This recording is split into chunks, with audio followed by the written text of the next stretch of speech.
Greetings, Royals. It is Constance with QUEENLYME.com, your place for tips and inspiration on learning love and pursuing that purpose the right way.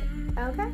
So last week, I received a DM from a member of the Royal Instagram tribe, okay? She was explaining that she was having a lot of challenges in her relationship.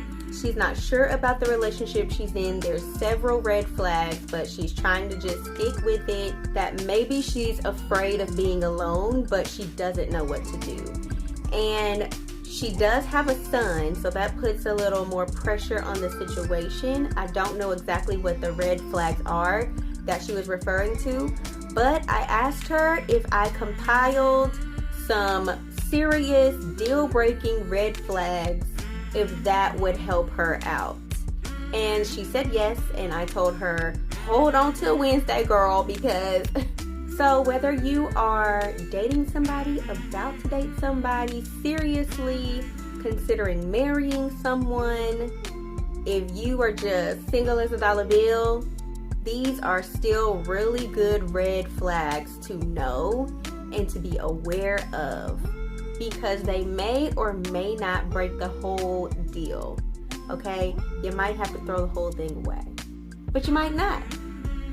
So let's get into it. The deal breaker red flag number 1, I feel like should be obvious, but abuse of any kind.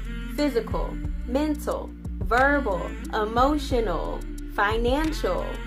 A lot of people aren't aware of financial abuse. If someone intentionally puts you in a bind to where financially you can't survive if you leave them, that's abuse. Let's go ahead and just define abuse so we can be clear. The word abuse means misuse or to treat with cruelty.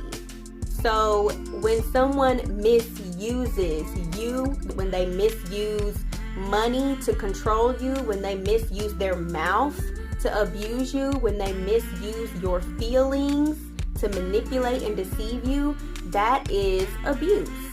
Now, I feel the need to say, just right now, make my disclaimer for the whole video. Do what you need to do to stay safe, to stay alive, especially if you have children. Make sure that you are staying safe. Okay?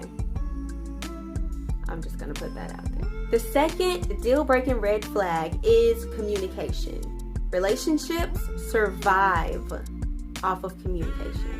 It literally is the key to success in your relationship, in any relationship. Now, I understand if someone has trouble communicating effectively, or they have issues communicating effectively for one reason or another. If someone is not willing to communicate, or they refuse to communicate, then that could possibly be a deal breaker. I would rather have someone who doesn't know how to communicate, but they're willing to learn, than someone who just, they may know, they may not know, but they are just not, the willingness factor isn't there. If you don't communicate, then there's no way that you can work on your issues, and there's no way that you could even identify your issues for that matter. Communicating is not optional. It's not. So if you're in a relationship with somebody and you're trying to communicate with them and they're like, no, I don't have to. I'm not going to. Okay? I'm never gonna be this person. You might want to listen to them. Take it at face value, people. The third deal-breaking red flag is for Christian daters, dating someone who is not saved. The Bible clearly tells us not to be yoked with unbelievers. And this is because when you are connected with someone who isn't submitted or connected to God, or who doesn't even want to be, there will always be a piece of you that God doesn't have. And that's just not how God operates. You will always have to have one foot out and one foot in order to maintain your relationship on both sides. But that means that neither side gets all of you. And God requires all of you. He is an all or nothing God. The Bible says, if you're going to be hot, be hot. If you're going to be cold, but don't be lukewarm, because that is what makes God want to vomit. It says it in the Bible. Go read it for yourself. Either you're all in with him or you're completely against him. There are no gray areas when it comes to this. If you are with someone who doesn't believe in God, doesn't want a relationship with God, isn't even interested in it, completely not saved, not going to be, then that should be a deal-breaking red flag for you. The fourth deal-breaking red flag is if they are okay with living a purposeless life. I believe that not knowing your purpose means not fully knowing yourself, because every fiber of you, your very essence, was pieced together and created for a specific purpose.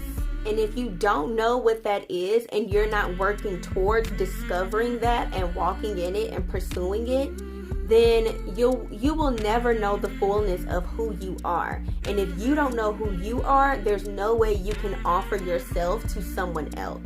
There will always be a part of them that you don't have access to because they don't have access to it themselves in order to show it to you. Not to mention, something has to be seriously wrong for you to just completely reject and be okay living a life without something you were created for.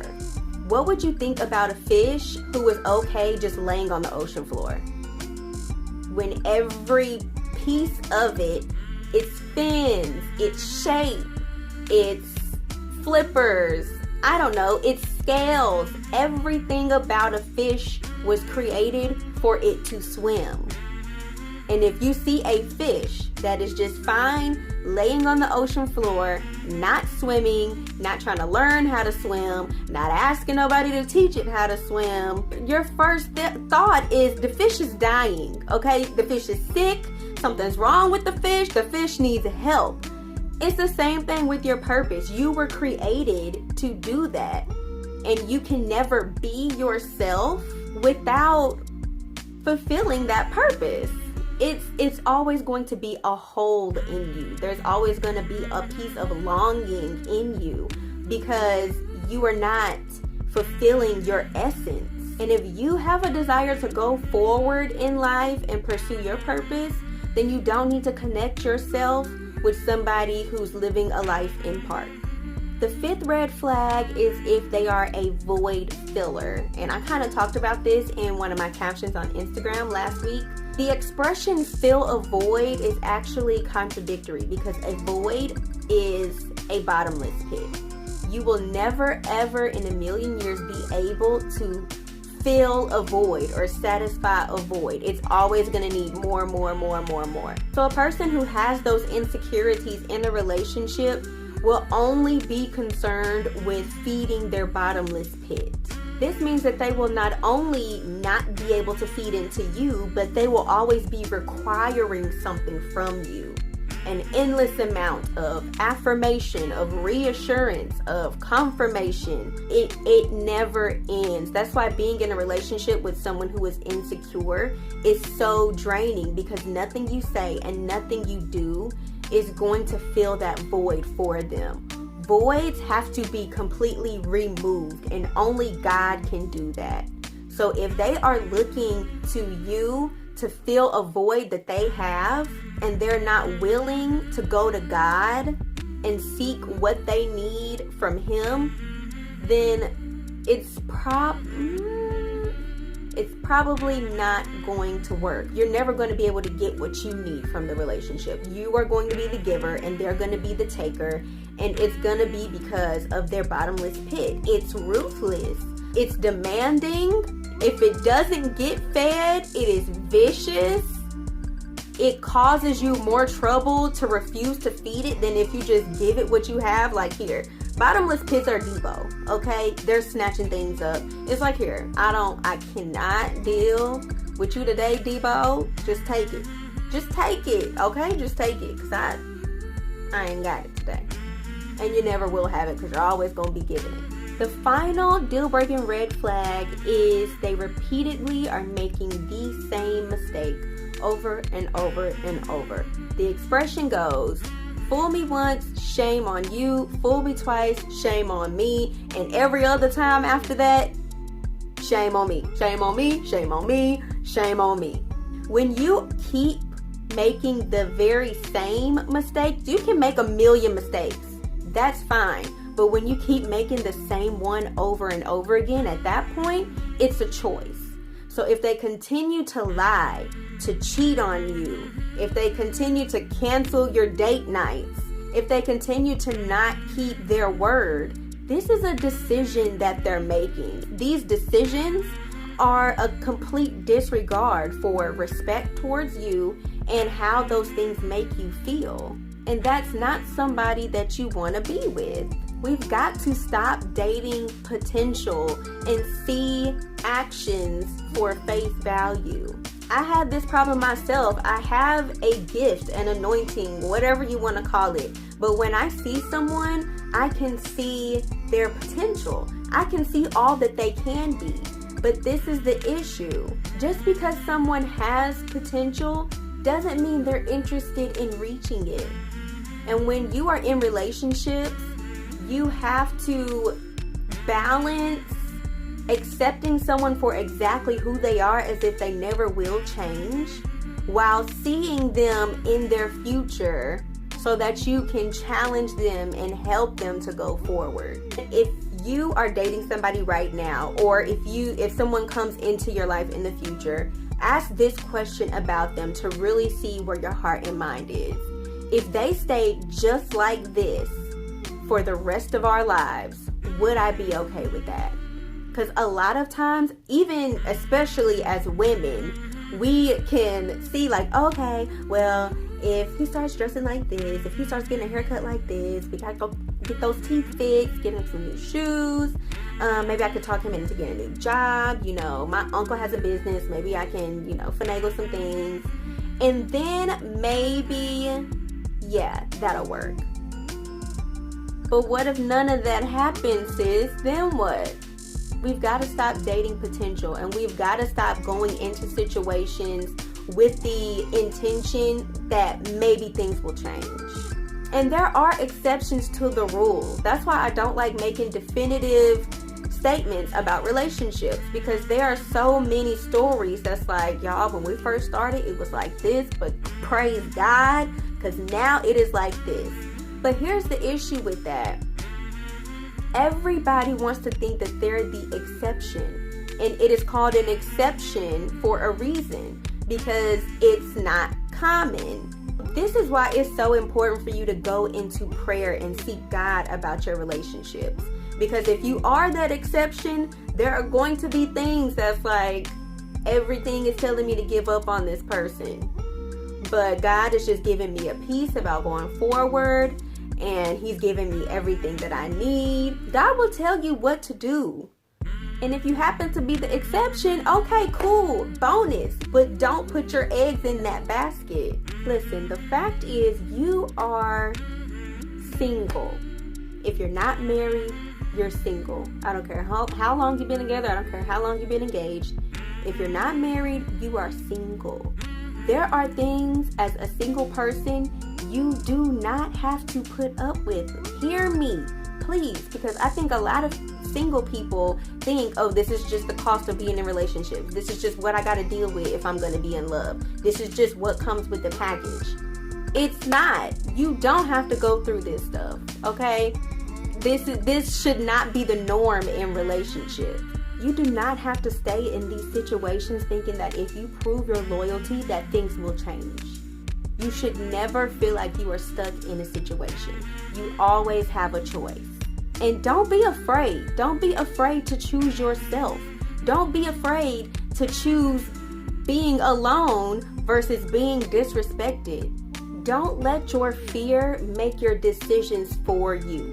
When I moved clear across the country for a guy who dumped me when I got there, I'm telling y'all, I can't even make that up. I could have stayed there and just accepted whatever he chose to give me because I saw his potential, or because, oh, I've come all this way, I've done all this, I might as well stick with it. No, I literally had nothing to go back to. I didn't have a dime to my name. I didn't have a place to live. I didn't have a job. My plans for school fell through.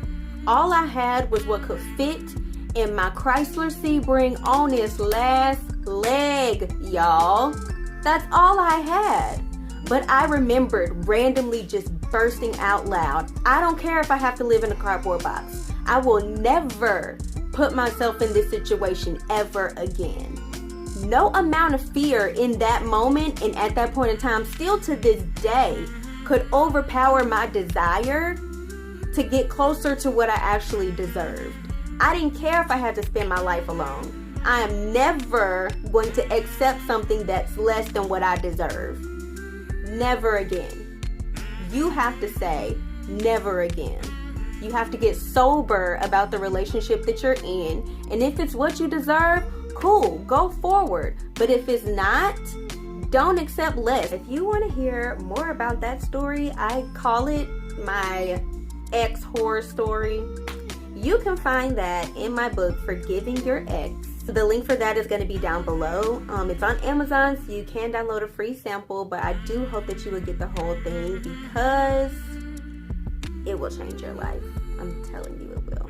Thank you for watching. I hope, and I pray that this helped you. If it did, please like and leave me a comment so that I know, and then I can start making more videos talking about similar topics.